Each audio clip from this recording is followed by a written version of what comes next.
There we go. All right, perfect. Is that Perfect. good? Yeah, Good? loving it. Save that name for me. I'd like to try to get that guy on the show. I'll make contact this week. Todd Rogier. Todd Rogier. Yeah, I'll give you Are the you sure name. you're pronouncing that right? Is it not Rogier? Could be. I don't know. I mean, at this point, I'm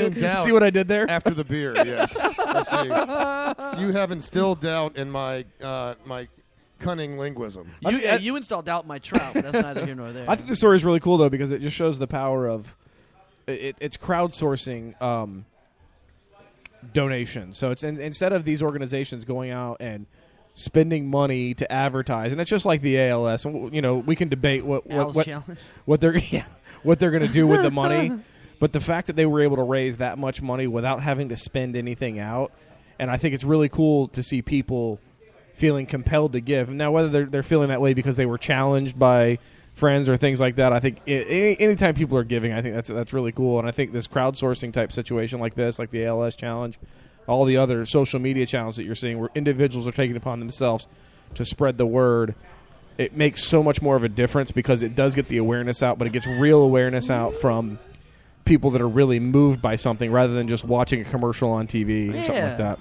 Well, guys, we're going to go ahead and jump into the last segment, the last story of the segment, the way we end every first segment of every show. That is with the Badass of the Week. Badass of the week. Badass of the week. Yeah. Caleb, I don't want you to slack on that, man. I come in on the second half. I come in on the end for the build. We should do sloppy seconds. I got you. We should do it like a round. Bad. You know what I'm saying? Like we could try that next time. Okay. You're making this too Badass complicated. of the week. Badass of the week. Yeah. All Well, right. unfortunately, we started almost an hour late, so that means we had an hour's worth of drinking in. I don't think that would No, work today. That's always good. no. That's I always didn't. good for I the show. didn't. Is this a radio show or an a cappella band? I mean, seriously. Well, we're thinking about Row. No, Getting some- don't even start. some Philly style, Don't man. even start with the fucking singing. We're Let's gonna be go to like the- Bill what's the Bibb story and Oh, about? Bo. man, nobody dropped an F-bomb yet. It was just all shit and fun, and now you really screwed everything Because all you up. guys started singing. Oh, my God. All right, go Biker impaled by tree, drives 60 miles to the hospital. This guy is a badass of all badasses, okay? So he's impaled in his neck driving a bike. A mountain biker in New Mexico who was impaled in the neck by a tree branch has managed to avoid serious injury. An unidentified biker suffered injury when he fell off his bike. my You know when you're God. mountain biking, it gets really hairy sometimes in there. So he after he crashed, he got his ass up off the ground and biked 20 miles to the nearest hospital. He suffered injuries when he fell off the bike and was impaled into the neck. A 2-centimeter wide branch, that's about as big as your pinky finger, was impaled in his neck. And And he rode to the hospital himself? He rode 20 miles to the hospital after he got impaled. I mean, what was his other choice? Just lay down and die? I mean, yeah. So Yeah, but he left it in there, which was the smartest thing to do. As soon as you pull it out there, you're gushing like a sieve. yeah, I don't know what I would have done in that case. So it extended about 1.6 centimeters in. So it went about, I'd say it went about that far into his neck. And I'm showing just a little about inchish area on there. So that's just a Well, splinter. 1.6 centimeters is a little over half an inch. right. Oh, that's nothing. Really. It is? I Yeah, thought- but you're talking a thing as wide as your pinky into your old neck. Wait, guys. According to my conversion, 1.6 centimeters is 8 inches long, right? No, what? No. Oh my god. Yeah, that's about that much, right? It's 8 inches, right? Yeah. No. That's what you've been telling people, but that's what you've been telling European We're girls. getting you up to New York. Wait, it's not? No, Oh. Well, that's I'm really depressed now.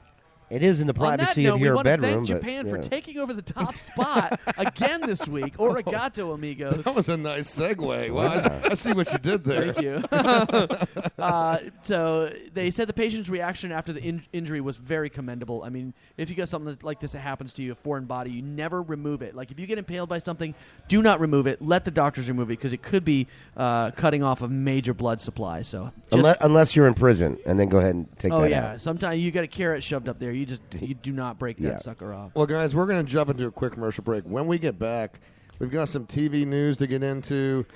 There's going to be a live exorcism performed on the Destination America channel in the coming months. Really? We've got an update on Top Gear that we want to get into. Top Gear the cast of Top Gear finally finding a new home.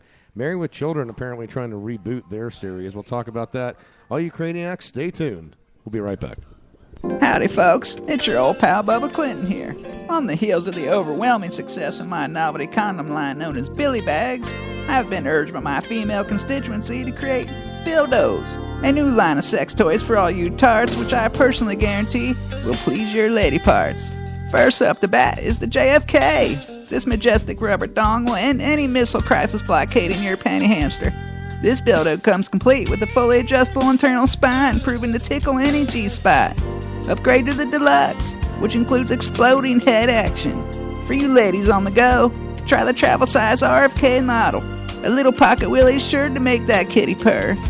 Now for you BBWs sporting a moose knuckle, we got a Bildo just for you. The Grover Cleveland is warranted to stretch any meat sleeve. It was designed with new exciting rubber technology that actually expands with contact and moisture. This bad boy will have the fat lady singing from beginning to end. The Grover is for sure to be re-elected to your Oval Office. Next in line is a novelty Bildo sure to complete any collection. The George Washington is the first of its kind. A solid wooden dong made out of the finest cherry straight from Mount Vernon. I cannot tell a lie, ladies. I did not have sex with that. Well, I'm just kidding. Use with caution, as extreme friction could cause splintering. These shafts will be a numbered limited edition, so don't hesitate and pre-order one today. Finally, if you like a little kink in the stink, then let me propose to you the Bildozer, a marvelously designed butt plug with unyielding penetrating power. This fleshy dork screw is equipped with a tightly coiled spring to allow rapid jackhammer gratification. This Bildo even comes with its own operating glove to prevent slippage during accelerated use. So don't delay and order one today. Or better yet, why not nominate all my representatives to be members of your cabinet? I am Bill Clinton, and I approve these insertables. Look for Bildos in adult stores near you.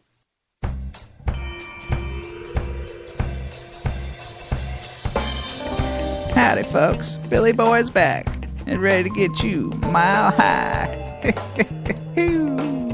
Thanks for voting, all you Greenleafs, and opening the door for Amendment 64. I am excited to announce to you the grand opening of my top-shelf marijuana boutique and emporium, Commander and Leaf. At Commander and Leaf, we only procure from the choicest fields and botanical masters. From sour diesel to Maui Wowie and candies to space cakes, we have it all. All our confections are created right on site, so come seal the deal and enjoy some Billy Delights. And don't forget to check out my other products, Billy Bags and Bildos, for all my discriminating constituents. I am Bill Clinton, and I approve these party supplies and fuck toys.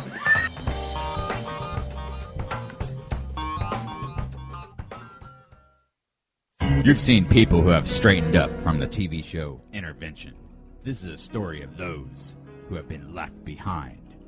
Man, we can't even find anything, man. Your boy won't even talk to us without you around. It's time to bring the recovering addict back to where he belongs. Remember the last time we went out, we had them two hoes? And Freddy was with that crazy tranny. I love you, man, but I need someone I can take advantage of. Join us tonight for the premiere episode of Reintervention. Real life, real drama, real junkies. I heard you was trying to go back to school, man. School ain't no good. All they trying to do is control you, fool. Are we willing to lose lives left behind who don't want to be saved? Join us for the first season of Reintervention. Oh my God. There we go. There's nothing quite like the Cranial Mission show on a Friday evening.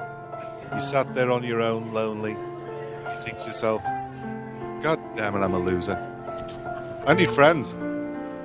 So I phone into the old Cranial Mission show. I switch it on, and it gives me the best, biggest boner I've ever had in my life. John, nobody's ever... Yes! I'm telling you right now, John, nobody's ever grabbed exact hold of our premise and our demographic like you have, man. Thank you. Welcome back to the Cranial Mission Show, folks. Coming to you live from the Lion's Den here in the Ybor Bermuda Triangle, Ybor City, we are Florida. Here. If you want to be a part of the show, you want to call in, you can do so, 813-438-6068. Ben Charles, Miguel Hito, the C Squared, Caleb Crispy, as the Japanese call him, Sweet Caleb, and the Reverend Joey T, all hanging out here, bringing another show to you, the second segment here. Go to cranialmissions.com, by the way. Check out the website there. Very cool, new edition. to the media empire that we are trying to create. And it doesn't involve anything to do with Bobby Brown. That's right, it doesn't. No, new edition.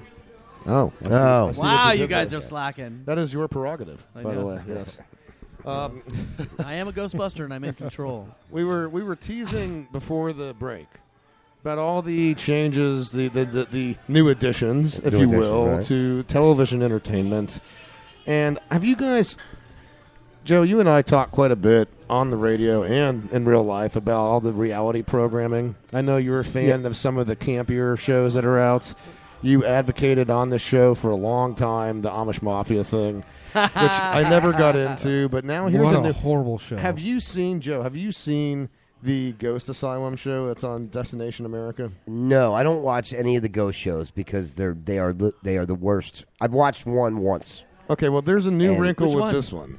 Sorry. Ghost Hunters or something international. I think that was the first one, but there's a new Right. wrinkle now. This Ghost Asylum show. It's basically 5 corn-fed rednecks from Tennessee that they go around, they try to detect ghosts, then they try to create traps for the ghosts. Okay, yeah. They try to trap them in these homemade, garage-made traps, and then they detonate the traps, thinking that the explosion will cast their ghostly atoms across the plains, if you will, the ghostly plane. It's a good con job. Did they cross the streams? I think they do in the bathroom. But You never cross the streams. Yeah. No, I you think get they do in the you get bathroom. tons of splatter. It's not a good idea. You get a lot of ectoplasm on you. You that do. way. You will. But this show's been out for a while. I watched it. I gotta admit, I find myself watching this thing, and then I get mad at myself. Like, why am I watching this shit? Well, that's what happens. Is you start to watch it, and you'll see it like all it takes is twice. And if you like any of the characters in there, they think they're remotely funny. It becomes something as you're flipping through. You're like, oh, let's see what this jackass is doing again. It's no, You know, it's no you Mick know what I mean? Dodge. And no, Mick Dodge is. Yeah, I can watch some Mick Dodge. Yeah, he's. What the hell is Mick Dodge? It's the legend of Mick Dodge. He lives makes in that. He makes that forest hooch. He lives on the Hope Peninsula. What or show the is Hope this? Fort. It's called The Legend of Mick Dodge, man. What channel is this on? National Geographic or Discovery. History Channel? or Discovery, something? one of those. How have I never heard of this? You gotta love some Mick Dodge. It's dude. this guy. He's just a big, hairy dude. Lives in the forest out in what is that? Washington State, up on the Olympic Peninsula. I think. Yeah. Well, this It's is the Hope immensely relatable for you, Joe. Forest. Okay. Yeah, absolutely. I've met him before, actually. You did. You hung out with him on your last venture, weren't you? Well, yeah. He asked me not to speak of it, so we're gonna keep. Shoot. But Sorry. yeah, I've met him forgot you before. did. Let's just say that. Well, these Ghost Asylum guys are now behind this new thing going on. Apparently, Destination America is going to up its scare factor for Halloween. They're scheduling what it describes as a live exorcism to air this upcoming October 30th. The show is titled Exorcism Live. It was announced Thursday at a news conference in Beverly Hills. This event will be held at a St. Louis area house where a teen named Rowan Doe apparently underwent the exorcism ritual in 1949. And supposedly, this was the inspiration for the Exorcist movie from 1973. Now, what I don't get, if it's called Exorcism Live, and they're doing this live on television, yet there's not an actual possessed person, what the hell are they exorcising? Are they exorcising the spiritual remnant in the house? No, I think maybe they have just a bunch of what do you call them, treadmills there, and they're exercising. Maybe it's a very good It's- thing. yeah, It may they're- provide some healthy awareness. But Yeah. my question is there going to be an old priest and is there going to be a young priest? That's the question I have. Yeah, I don't know. There would definitely be a lot of ectoplasm if there were. Whoa, hey, because of all the priests. I mean, it's, I don't like any of these things. I got tricked one time with that mermaid show. I watched the entire thing, and I didn't know it was a fake. Chucky got tricked with that And too. I mean, I didn't go out and tell anybody. I had to go look it up on the internet first before I went and spoke of it to anybody because I'm like, this can't be real. And then much to my chagrin, it was not real. No, Chucky swore it was real. Remember Chucky that? was. I'm not telling us, surprised he by was that. Like, yo, Chucky swore up and down that it was real. I think Chucky thinks that Star Wars is real, though. don't say that. Behave I love him to yourself. death. No, don't get me He wrong. doesn't. He knows better than that. But you know what? One of those things that they put on there, Lingerie Football League. One of those things they put on there, and they really put it out there and say it is real. A lot of people are going to believe that. Hey, lingerie football is real. Oh, that was nothing. It's real. No, I think he got distracted by something on TV. It's real bad. I'll tell you that much, man. Did I ever tell you about that one episode I was watching, or the one game? I guess I don't know. They only played it like one time. They brought in their third string quarterback, and the first 5 snaps after out of shotgun, she missed. The first Really? 5. Oh wow, that's 5 snaps in a row. She just and dropped it. I was like, this is insane. It's